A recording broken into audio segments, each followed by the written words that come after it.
We talked about the theme of this show being the impact of AI on the knowledge economy, and maybe this is a good time to add a little bit of segmentation because we're talking about healthcare where it could be life or death, and Right. that is an important part of the expertise in the knowledge economy. You look at the Bureau of Labor Statistics, it looks like about 56 million jobs in 2024 were in the so-called knowledge economy. That covers professional services, consulting, legal, financial services, media and IT, education, of course, healthcare. If we just take healthcare out of the equation for a second, because there are much tighter controls there than in all of those other industries, most of the knowledge economy, you will not be able to keep a lid on this, and it will be survival of the fittest. Alejandro earlier talked about losing that mental muscle for creativity. That would be on the individual level. And you talk about on the firm level, you will have firms that do not adhere to guardrails and they're making mistakes and they lose those opportunities in the marketplace. And then you'll have firms, and I think this is the future, where it will be lean organizations that balance that human trust, those things that we talked about before, where you have that credibility and the synthesis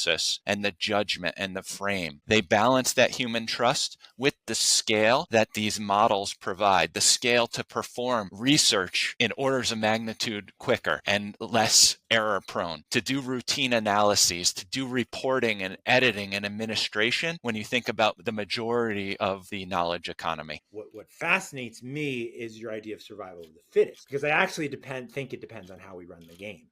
If we're running a game in a way that encourages cheating versus running a game where you have to perform in these ways, and where the risk rewards are all about whether your boutique actually generates that result. Do we create the economic rewards around getting those balances right? Because we're not putting a lid on it. We're going to be dealing with exactly this across the economy.